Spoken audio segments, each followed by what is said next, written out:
Hey everybody, this is Jason Ostrowski, and welcome to another edition of the Everything Real Estate Podcast. Today's podcast is going to be all about teams. It's going to be about team building. It's going to be how to start a team, when to start a team, what markers you may hit before you actually should start a team, and where you should hire first. And so for that, I wanted to interview a successful team leader. And I turned to Rebecca Francis from the Rebecca Francis team. She is a luxury home specialist out of the Lehigh Valley. She has a 4-person team, and she's built her team in a very interesting and unique way that I think strategically may help your business if you're thinking about starting a team. So let's get into all things team with Rebecca Francis. Rebecca, how are you? Fantastic. Thank you. So I was excited to have you on today because we're going to talk about teams and we're going to talk a little bit about team building today. And I actually saw the panel that you were on with Brad Pat and a few other team leaders. And I really, really like what you had to say. And specifically, I really like the way that you built your team. So I really was excited to have you on and talk about that today. And, you know, just to start out, your background is just really interesting, to say the least. You've lived overseas. You've had a marketing background. It seems like a kind of a natural transition into real estate. And you've only been licensed for 5 years. So can you just talk about a little bit about what you did prior to real estate to start off? Sure. So my background is marketing and advertising. My undergraduate is in graphic and advertising design with minors in psychology and English. And I went to grad school for my MBA in marketing and international business. I used to be an art director for a candy manufacturer. Wow. And they moved me from the Lehigh Valley down to Miami. I was down there for about 12 years. Where I started up an advertising and marketing firm. I left the candy company. And so I had quite a nice business going, had about 15 employees there. And then my husband, I got married in there. We had our first child, and my husband was offered a position in England. So we moved overseas. And I was actually able to sell my business. So that's kind of how, my old life. We were overseas for 10 years. It's very difficult to have, to be a trailing spouse, as they call us, and to, work because there's no one there to take care of kids. And we had our second child living in England. Then we were moved over to Tokyo and then Hong Kong, and then moved back here about 7 years ago. At that time, I realized that I would never be a professional golfer nor a tennis player. Yeah, you and me both. Yeah, so maybe I should get a job and decide to go back for my license, but specifically in order to do more investing, real estate investing. Mm-hmm. And I decided that, I think I could maybe do this. And I got in it. I went and I met with about 5 different brokers just to get a feel for what I was looking for, because I had a very specific niche I was going after. It was from the beginning, it was going to be the luxury market. It just kind of happened. I went in saying, I'm just going to do this part-time, maybe 20 hours a week. Hopefully I can help pay for my kids' school, that kind of thing. And within a few months, within a month I was hooked, and that was the end of it. So your story is very similar to mine outside of living overseas and doing what you did, over there. But I think I was licensed, I want to say 2004 is when I actually got my license. And I was coming out of another career. And I remember reading at that time a book on flipping properties. And my mother had been in real estate. And I'm like, okay, I'm going to go get my real estate license and I'm going to start flipping houses. Yeah. And so, you get your license and you start. And I mean, right away, I just found that I was hooked on the business. And ironically, I had a friend of mine reach out to me last night he's a pilot out in Las Vegas. And he said his wife just got her license. And he was kind of he saw my Instagram and all this stuff in my business page. And he reached out to me and said, hey, what tips can you give? And she's actually starting with Berkshire out, one of our affiliates out there. So I was like, oh, that's so cool, but he said the same thing. We're looking to start investing. We're looking to start flipping properties. I said, be careful what you wish for, because you're going to get hooked on, I'm guaranteeing you it. You're going to get hooked on the business and you're going to love it once you start. So, okay. So you start there, you get hooked on the business, and pretty quickly you already identified your niche, which is one of the things I was going to ask you, like what led you to want to do the luxury market in the Lehigh Valley? Because our last episode, we had Andrew Jacobs on, and he talked about staying in your lane. And so your lane is the luxury market. So how did you get into that? Well, so from my marketing background, I know one thing very well is that you have to, choose your target, and then you have to do everything to build your brand in order to reach that market. That's very important. I always laugh at those ads that'll say, whether you want to buy or sell a house, luxury or, whatever, I can be that person. No, you can't. Mm-hmm. Trust me, you don't want me talking to you about FHA loans, cash and conventional. I'm really good at cash and conventional. But we all have our strengths, right? And that was kind of the market I knew here in the Lehigh Valley. That was a lot of my contact base came from more of a higher end market, and so it was a very seamless, or it was an easy choice, I think. Mm-hmm. I think it is really important. I don't care what your market is, but if it's, if my price point is $400,000 to $600,000, I need to know exactly who those people are, what they eat, what they drink, where they go, where they hang out, what, restaurants do they go to. And then everything that I do, including all of my marketing, has to be geared to focus on that buyer or seller. And, whatever you choose, it's not right or wrong. The luxury market it's hard, and there's a lot that goes into it. So it's, but just like every market, a lower, more modest price point is hard because of other, specific things that you have to do. So it was just what I had chosen to do. And with your luxury, the niche that you selected, I was going to say it's not an easy market, right? Yeah. Everybody thinks that they want these luxury homes. Well, it's not easy to sell luxury homes. The buyer pool is smaller. There's a lot more that goes into it in terms of marketing. It is a difficult choice to make, but it sounds like you made the right one based on your background. So just background on me, when I was co-team leader, my co-team leader specialized in historic and vintage properties. And she was just amazing at it. She was on historical societies. We used to go riding in a car, and she would point at a hill, and she would tell me the historical background of that hill. There was a battle here in 17, blah, blah, blah, blah, blah. And I'd be like, she's like a walking encyclopedia, awesome. Right? So that was her niche, and that was her lane. She was amazing at it. So, so you pick your lane right away, and you start to have, success, and you start to build, and you start to do more business, and you get to a certain level of volume. And then you did what a lot of other people starting a team do not. And I feel like it was the right choice. And the more you read about it and teams in general, the smart play may be to hire an admin first. And so what level of business were you doing prior to adding your admin, and what made you do that? So I was doing about 7 million in volume when I hired my first part-time admin. Years ago when I had my advertising business, my accountant told me, the best bit of advice anyone could give you when you're in business is if you can pay someone less than what you are getting paid to do that job, pay someone else. So I'm not afraid to pay someone.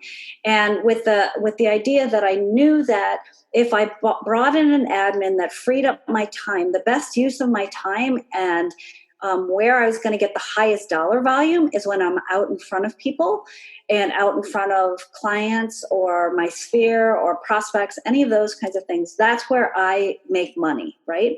Mm-hmm. It's not sitting in my office, even though I really love to do that sometimes. Mm-hmm. Just move paper around. Oh, it makes me so happy. Mm-hmm. But I knew that I could pay someone less than what I could make if I hired that person. And so the year I hired a part-time person to do admin type functions.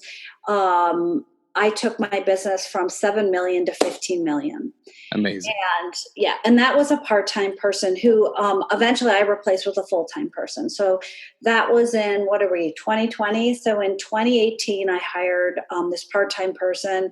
And then at the end of 2018, I hired a full-time admin.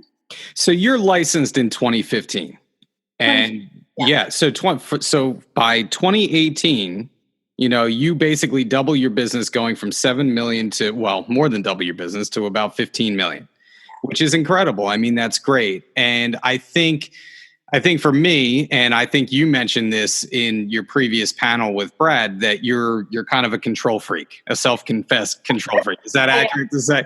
So you and me both. And one of the things that I always had trouble with is counting on someone else to do what I consider a top-notch job, right? Like, your name is on everything. It's your reputation on the line. It's always been a struggle for me to delegate out. But like you said, just in real estate, you have a term, highest and best use.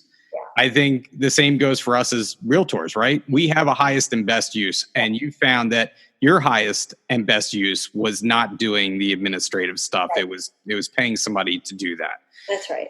So you go from 7 million to about 15 million very quickly. And then from there, you actually did hire a salesperson to join your team. Now, I do want to say your assistant is also licensed as well, right? Your admin? And so she had started off, how I found her was that she had been with Berkshire Hathaway, started as an agent, and was only in the business maybe a year, and had her second child and decided that she couldn't continue to do it, while she had, a young one and a baby at home. So she had approached someone at our company and said, hey, if any positions come open, I'm looking for more of something that's not, selling, because that's really not her strength. So she is licensed. But how we use it is because of the type of listings that we generally work with, quite often we have to be at our listings, at our showings. Mm-hmm. And so that's really hard when you have, if you've got 10 luxury listings, I'm only one person. Mm-hmm. And I still have to be out selling versus standing somewhere, being Vanna. And so she'll help with that. She also helps, we're at all of our inspections for our sellers. So as well as, of course, our buyers. And so, she can help with being at those inspections and having conversations that, that someone that's unlicensed is not able to do. So for us, it was very important that she was a licensed individual. Yeah, I think they're worth their weight in gold. I feel like everybody who has a good admin tells after the fact, because maybe they were afraid to take the leap at first, right? Yeah. Can I pay this person? Should I do this? I feel like to a person, everybody says it's the best decision that they've ever made. Yeah. Yeah. And, with me, I am a bit of a control freak. And so one of the things where I start to panic is when I'm in a hiring position and I say, okay, I'm going to hire this person and it's going to cost me $40,000 a year or whatever. And you go, oh my God, that's a lot of money. What am I going to, how am I going to make up the money to make that make sense? And we just recently hired a marketing person dedicated for all the back end stuff. And I'm like, oh, where am I going to get this? But what I find is I have to tell myself, this is not forever. I'm going to do it for, and it always is for me, but 3 months, you can live with 3 months. It doesn't matter. You're not going to be broke at the end of 3 months if it didn't work out. So, I think if you can break it down into little chunks and say, you know what, we're going to see what happens. And, I believe in anything that you're doing, whether it's hiring someone or marketing or a specific, marketing outreach that you're trying, you have to give it a significant amount of time. But all right, so you say 6 months, it doesn't work out. You haven't been able to reap the return. Well, you can live with that, John. Yeah. And look, you keep track of your numbers, you keep track of the return on investment, and you approach it like a business, right? It is a business, and you approach it like that. I always, people are like, oh, I love homes. Well, I like homes. I like nice things. I mean, that's kind of what I like. And I like people and I like to be out there. I mean, if I could be out just chit chatting and networking with people all day, that'd be a fabulous job. But, it's a business, and that's how I approach it. It is a business, and just. So speaking of the business, the next step in your business is you hire a salesperson. Yeah. And the way that can you say a little bit about the way that came about? Sure. So I was not planning on. So our business is a little different. I'm not looking to have this really super deep team, at least not at this point from a sales perspective. Part of our because of the type of business we do, a lot of the materials and things that we have to do for each listing is very excessive. Even putting together marketing kits for every listing. I mean, it's, coming up with the information and compiling it, and it's at every listing. And I mean, it's binding it, and there's a lot there. So we have a lot of things that we have to do for each listing and each buyer. And so it's not, that was the part that I felt the need to fill. And so from a sales perspective, I wanted to bring somebody else on that could perhaps, kind of come into this space, but it wasn't something that I was out there actively seeking. And so I got a phone call. Actually, my broker in my office, she said, hey, I met with someone and I think she might work out if you're looking to grow a team or start a team. And so I met with her, and she was interested in my business. She was interested in the luxury market. She was a newer agent, but she was coming from a competitor, had been kind of following what we were doing and just felt like it might be the right fit.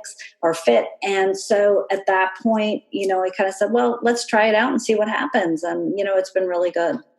Yeah, when people are hiring team members, a lot of times, or at least I find, having been a team leader or being in management, sometimes the fit just it's not the right fit, but people are looking just to fill basically a slot, right? They want to start a team or they need a new team member, and okay, we're going to take this person on. Did you think strategically about how you want to fill that spot on your team? Now, I know it kind of was serendipitous the way that you kind of got hooked up with your team member, and it worked out.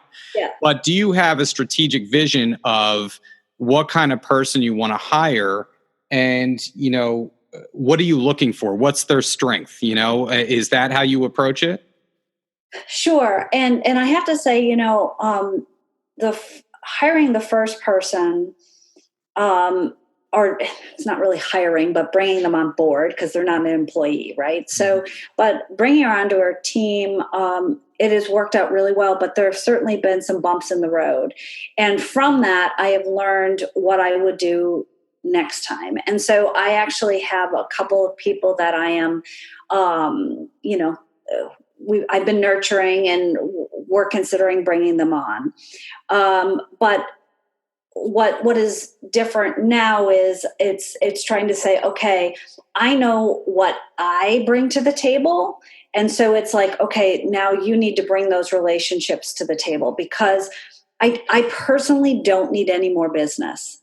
I don't need, my day is very long and very full with the amount of clients that I have. And I fully believe that I can continue with that.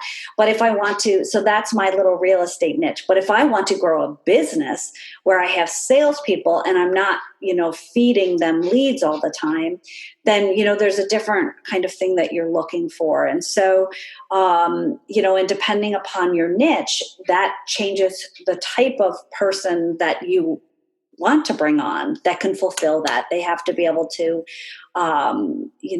bring clients. And, it can't always be that, you're spending money on marketing and lead generation in order to bring clients, if you understand what I mean. Do you spend a lot of money on lead generation for your team?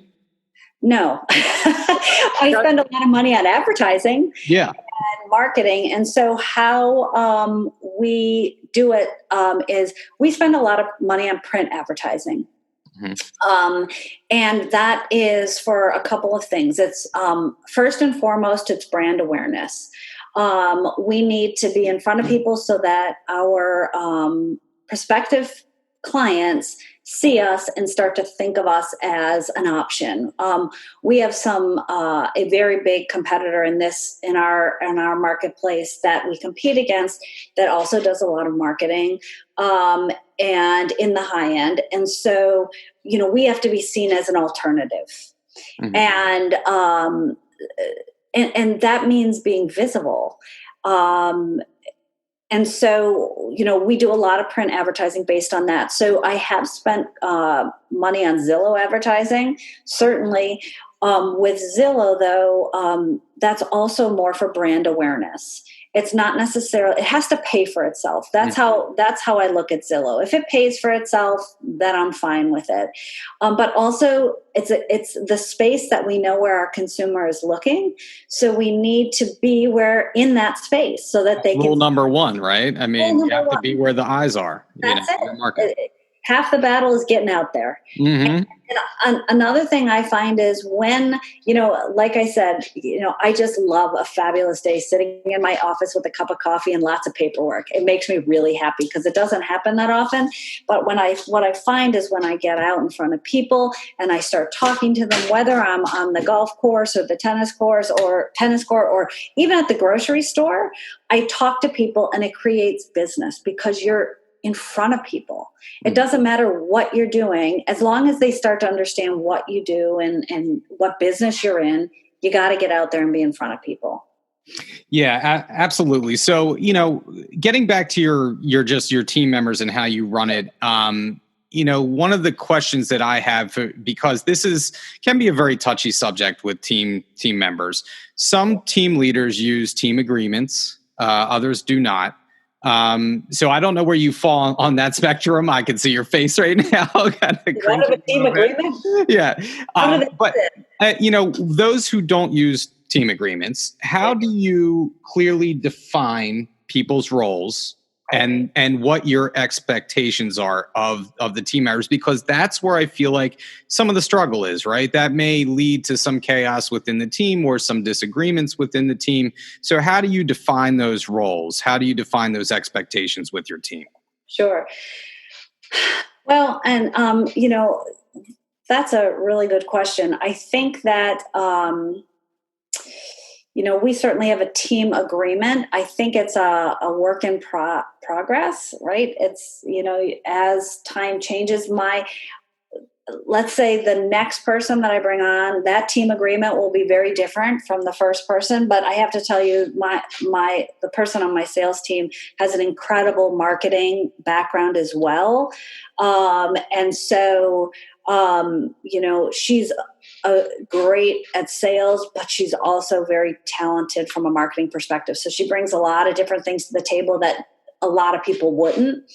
But if I were just bringing on somebody that was, I want you to be out selling, like today, if I were bringing somebody on, that team agreement would be very different from my current salesperson's. Sure. And it's an evolving process, right? You learn as you go along and, team leaders, you hear things too. You may not think about something you learn about, that another team is doing. You're like, oh, that's a great idea. I should incorporate that into my team. Absolutely. So as far as team meetings go, do you meet often? And if so, how often do you have a team meeting? Okay, so for our whole team, so there are 4 of us in our group, and we have a Zoom call every Monday morning, as long as I don't have something else going on, and that's kind of a recap of everything that's going on. Like, where are we at? What's important this week? What do we have to market? What do we have to get out there? Is there something coming to the market that we need to be really getting out there? And are there any new listings that are out there that we should be taking our buyers to, or, just what's happening? So we're all on the same page. Then as far as, each individual person, like I'm on the phone with Deb, my sales person, every day. multiple times a day about whatever's coming up and what's happening, and is there anything I can do, or is there anything she needs to be doing. I brought her onto different listings, and so she'll be kind of contributing on that in that perspective. My admin, I'm definitely on the phone or emailing with her throughout the day, especially because we're with COVID. So we literally used to share an office because she's like my bird. Mm-hmm. She'll hear me talking or talking out loud, and she'll be like, "Oh, it's this. Oh, great, thank you." Like she's my other brain kind of thing. So now that we're not in the same office, or not as much, we're in kind of constant contact throughout the day. And then my marketing person on an as needed basis. Yeah. And obviously COVID has changed a lot of the way that we do things, but still, I mean, now with Zoom, and you and I are talking over Zoom right now, and obviously you're meeting with clients, you're meeting with your team members. And so, you talked about now you bring in, after your salesperson, you bring in now a marketing specialist. Yeah. And so can you talk a little bit about what you're trying to accomplish? Obviously you're accomplishing marketing, but I'm saying specifically, what do you want to accomplish with your marketing person that you're bringing in now? Our goal was to really increase our social media presence, because that was very much like when we could, like when I have some time, I'll post something. Well, now we do a lot of outreach through social media or through our Active Pipe, if you're familiar with the Active Pipe. Absolutely. So it's a great system that we have. But we needed somebody that could focus on that. And because one of my downfalls is because I come from a marketing background and an advertising background, I had a staff of, 15 people behind me like, hey, do this, do that. But we were doing it for clients. And so I'm used to that. And I've got a lot of great ideas and I want to get things done. And with Deb, like I said, she has a marketing background and she's got a lot of ideas. But somebody's got to do it. I don't have time. And again, highest and best use of my time, right, is she was brought on so that I could be focusing on things that actually are money producing, dollar producing activities, which are being in front of clients on the phone, prospecting, working my CRM, etc. Yeah, I mean, what a fantastic idea, and to have that at your disposal, because that is one place where I just find agent after agent says, like, I don't have time when I get busy. How am I going to do this? How am I going to make sure that this gets done? I know for me personally, I try to be online as much as I can. So if I have a closing, I'm immediately posting something right afterwards, or else I will forget to do it because I'll be on to the next thing. Sure. So I think hiring a marketing person is one of the reasons why I wanted to have you on, because I think it's just such a great, like you said, use of your time, right? To have somebody to be able to do that. So right now you have 4 people on your team.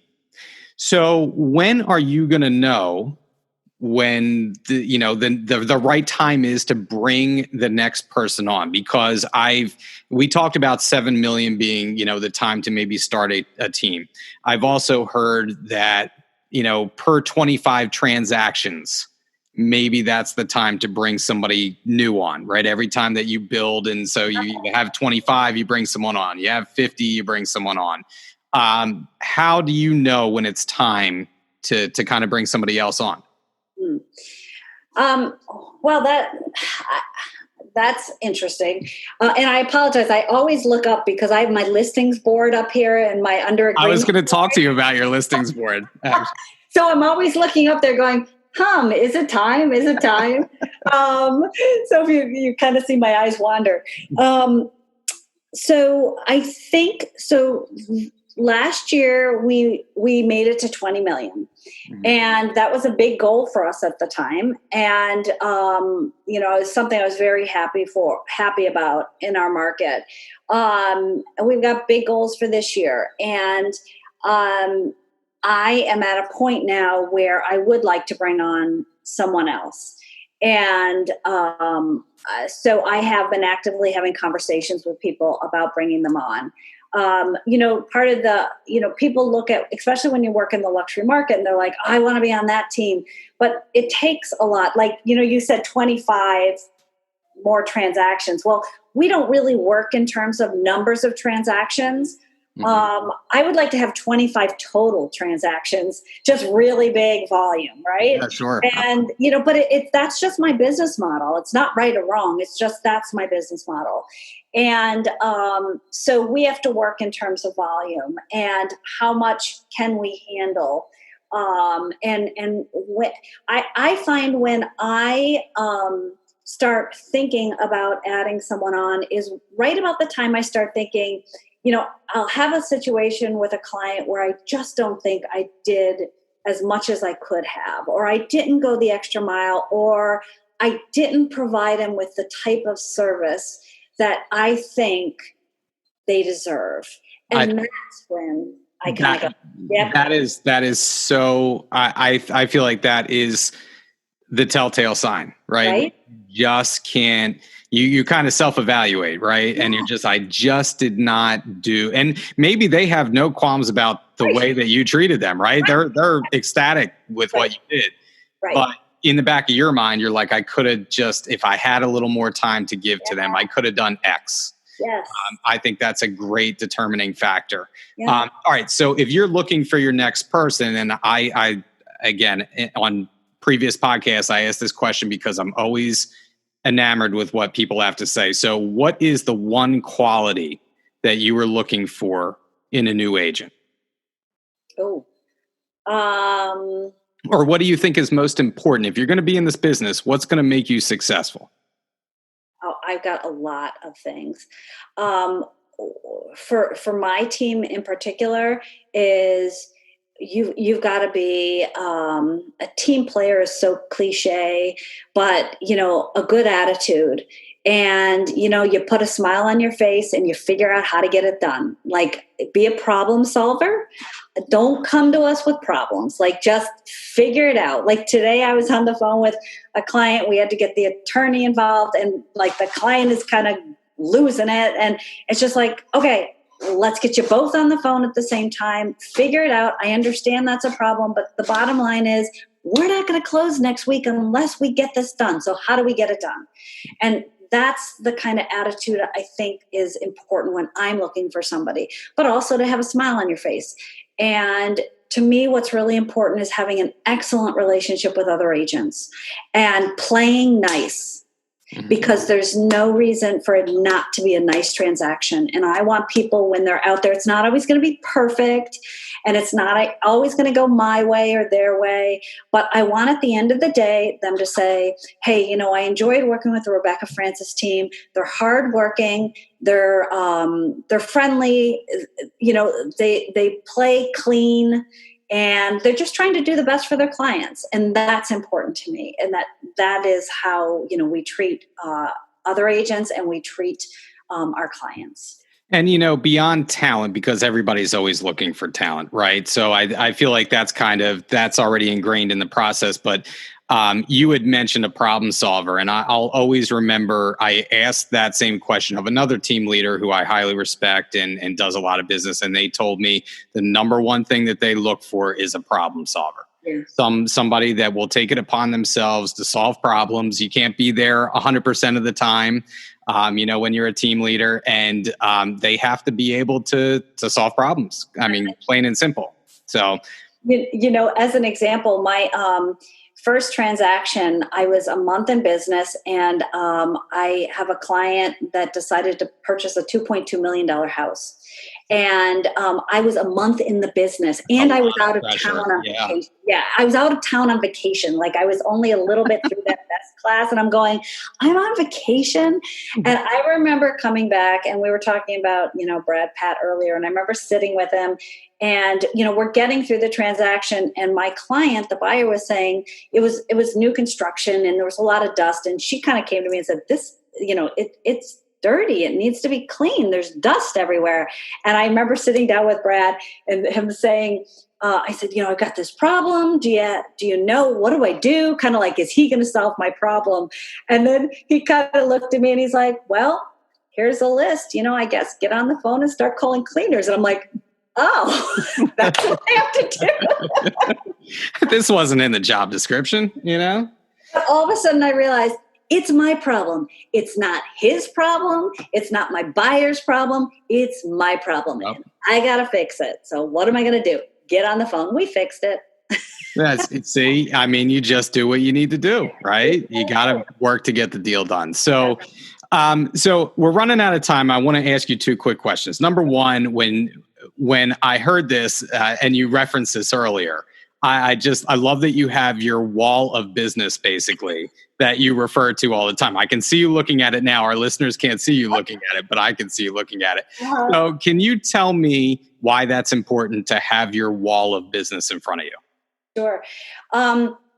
First of all, I have it up there because every single day I want to know, I want to look at my listings and remember what my job is, and that's to sell those listings. And what have I done today to sell those listings? What have I done today to move the needle forward? So that's for my active listings. My under agreement is, okay, where are we at? What do I have to do? As well, one of the things that changed my business is once I figured out how to figure out ranking in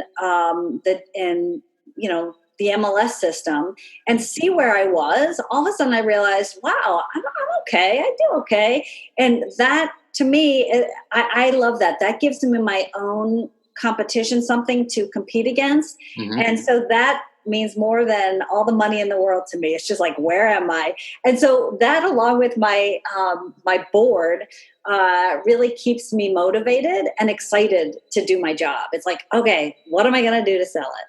You got to have that hunger and that desire, right? Yeah. You can have all the talent in the world. If you don't have the desire to do well in this business, you're just not going to do it. That's it. It's too easy to be lazy, No, too easy. All right. So last thing that I wanted to ask you, if somebody is starting a team tomorrow and they're kind of contemplating this and what it entails and everything, what do you find that you like the most about being a team leader? And what do you find most challenging about being a team leader? I think what I like the most about being a team leader is I like the camaraderie. I like having a group of people that are all working towards the same objective. In an office, you're working towards kind of the same objective, but you're competing against them. And so when you have your team, you feel like you're all kind of on the same page, hopefully.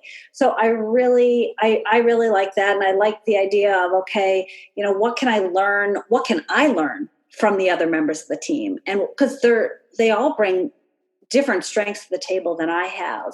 And so that's really fantastic to have. What do I find most difficult is I just, having it's like any business, people problems. I can never shut off. So finally last night I was done and I had to say to my salesperson, hey, I know we got off the phone at 7:30 and now it's 8:30, but I'm really tired. Can we come back to this tomorrow? And she was like, yeah, that's fine. It wasn't a big problem, but you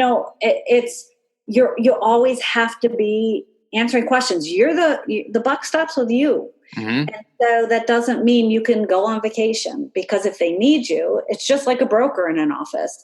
If somebody really needs you, they really need you. And that's where I find that when teams fail, that's where teams kind of go under, right? Because team leaders like the production, they like the acknowledgement, they like, potentially financially what it could mean for them. But that means you're in demand and there is a trade-off, and you have to be prepared for that. And it seems like you're doing a fantastic job, and, much continued success to you in the luxury market in the Lehigh Valley. It's been a real pleasure talking to you today. And, I hope the rest of 2020 goes your way. I know you were shooting for 30 million, so I hope you get to that goal. Thank you. I appreciate that. All right, Rebecca. Well, have a good day. I hope to touch base with you soon. Okay. Me too. All right. Take care. Thanks.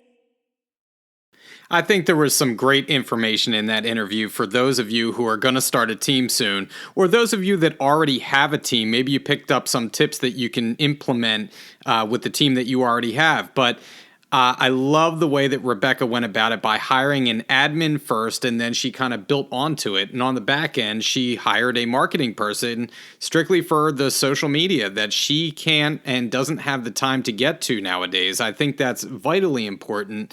I think that's a great thing to add to your team if you can do that. And one thing that we didn't get to cover that I wanted to mention specifically is that, a lot of team leaders, when you're starting a team, you think that you have to recruit from within, right? You have to get another realtor. You have to get somebody who knows the business. I find personally that that's the furthest thing from the truth. I think that the exciting thing is that if you can find somebody like Rebecca who has a marketing background, who comes from a place of, maybe sales or just a people person in general, those people tend to be great hires because you can mold them the way that you want to mold them as a team leader. You can teach them the way that you want to teach them, and they already have those personal skills ready to go once they make that transfer into real estate. So don't be afraid to hire outside of real estate first. That's my take on things. I think that can be very helpful if you think about it that way as well. Well, that's it for this week's episode. We'll be back as usual in another couple weeks with a new guest, a new topic. And again, if you want me to cover anything in particular, please email me, jason.ostrowski@foxroach.com. But until then, stay safe out there, stay selling, and we'll catch you next time on the Everything Real Estate Podcast.